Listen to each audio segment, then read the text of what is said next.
Hi everyone, really excited to be here with Celia Pool, co-founder of Dame, a really exciting and inspiring brand. So Celia, tell us about the story so far.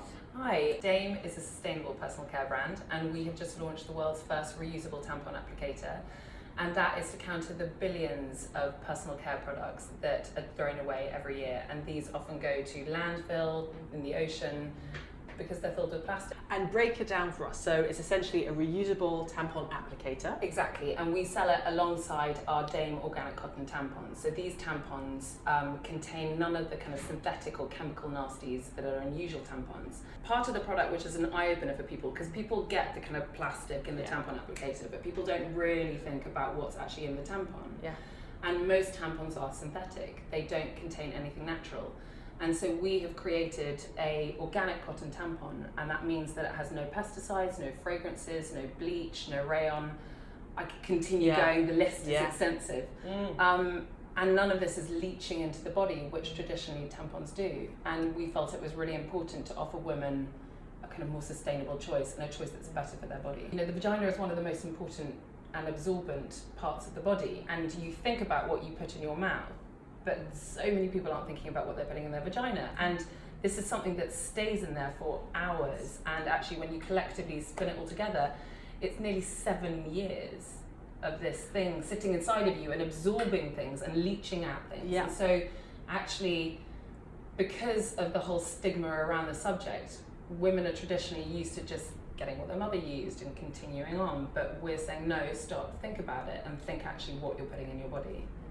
I think that's one of the things that inspired me the most actually about Dame, and why I was so keen to meet with you and feature Dame, is because I just thought this is just magic. It's essentially great for women because of the benefits of using non-synthetic, but also the fact that equally it's like a double whammy, because there's the benefits to the planet of all those, like one tampon applicator doesn't have much of an impact, but when you multiply that over, you know, all your periods, over all those years, over all the people in London, let alone the world, it's actually quite dramatic, isn't it? Yeah, and that's the thing, it's funny, this product, the more we kind of, when we first got involved with it, the more we deep dived into it, we saw this product is a really weird product.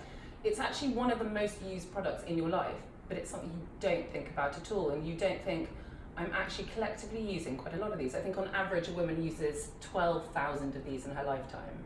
So that's 12,000 pieces of plastic, but it's not actually 12,000 because each plastic applicator has 2 parts. So double that, it's 24,000. Think about the amount of women that there are in this country, the amount of women that there are in this world. You know, you're getting to a lot of waste that's happening, and it doesn't really need to happen because women can switch and use something that's more sustainable.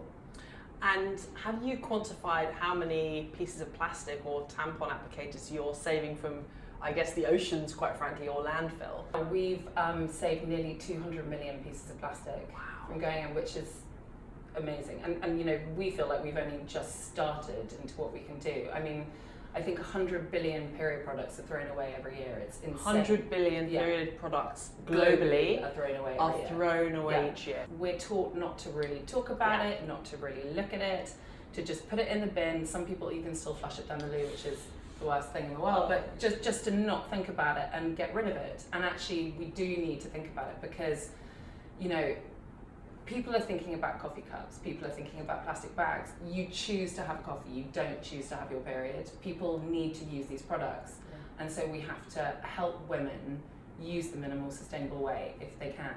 And this very much speaks to your tagline of bleed red, think green. Exactly. Right, it's amazing. If you had to call out the biggest challenge you faced so far on the Dame journey, what would it be? God, I think we have literally challenges every single day. I don't think anything hasn't been a challenge. Definitely the subject matter. Yeah. I guess that's a continuing issue, because that is a challenge everywhere. It's a challenge to the consumer, to go and talk to the consumer, to put something like that out on social media. It's a huge challenge getting investment for it, because predominantly investors are male with white hair over a certain age, and when you go and say the word tampon to them, which I have many times, you don't get the best reaction. I once had someone who couldn't look at me in the eye. He came to the meeting blind, so he didn't know what the meeting was about, and then as soon as I said what it was, he literally just couldn't look. He didn't know where to look. No, he just didn't know where to look, and he didn't know what to do. I had someone else tell me that it was too early to talk about it in the day. I've had Too early in the day? Too early in the day. Wow. He's like, it's before breakfast, I can't talk about it. I can't talk about tampons. Okay. Fair enough. And so to try and raise investment for something like that, which it really does need investment from people who don't understand the topic, is incredibly difficult. What's been possibly one of the happiest moments on this journey for you so far? One little one was winning a Design award. Amazing. Which was incredible because Design is all about design and architecture. The top people, they put this award out. We basically went along to this award ceremony in the Tate Modern. We were classic, table at the back of the room, facing the wall. We were like, this is not going to happen. And then they shouted our name. And for a tampon to win a design award for us was incredible because, you know, it means, again, that's another thing that's pulling it into the limelight, the subject matter. Yeah. But I think the biggest thing for us was the Kickstarter. When, you know, on sort of day 3 we trended on Twitter, and to sit around, I was with friends sitting around a kitchen table and someone was like, something's kicking off on Twitter, and then for the rest of the night all of us were just glued, just watching this thing go nuts globally with people all around the world talking about it. And then to hit our target, to see that we had so many people who were agreeing with us and who were supporting us and who were backing us, and these were people who were backing an idea because they weren't going to get the product tomorrow, they weren't going to get it next week, they weren't going to get it next month, they had to wait. They might not have even got it at all. Thank God they did. Thank God they did. But you know, they had to wait, and to have people who really supported the idea and supported the concept and supported us, I think that was just the happiest moment, because up until that point, you know, you're doing it on a wish and a prayer. You have absolutely no idea if what you're doing is something that people want. Yeah. So that was incredible. Do you have any of the facts around typically menstrual products, bathroom products that are going to waste here in the UK? Where are they actually going? Menstrual products can't be recycled. Yep. For the fact that they touch the body, they touch blood, they can't be recycled. Essentially they're biohazard, they're waste. So therefore they are going to landfill, they're being burnt, or a huge amount of them are being flushed down loose. And I think, was it Thames Water spend about 70 million every year unblocking loose, in part because of menstrual products that go down them. So making a connection in their minds that anything that goes down the loo essentially is going straight into waterways, oceans. It's just not necessarily people making that connection. Perhaps. No, exactly. I think sort of in the UK, for every kilometre of beach, there are 9 plastic applicators found. And wow, that's a lot. And that's just on beaches. You know, think about the ones that are going out into the ocean. Absolutely. I think more and more people do need to make the connection between where their rubbish is going, what they're consuming, and where it is going. And I feel that it's up to councils probably to push back a bit on it, and make us start to sort our own rubbish, look after our own rubbish better, because then we'll stop consuming as much.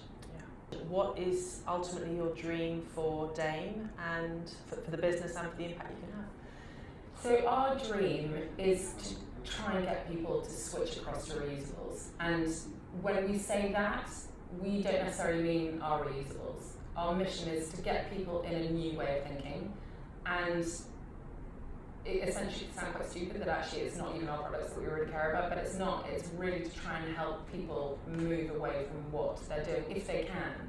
We recognise that for some people it's too difficult to, for some people physically can't, and some people can't afford to either.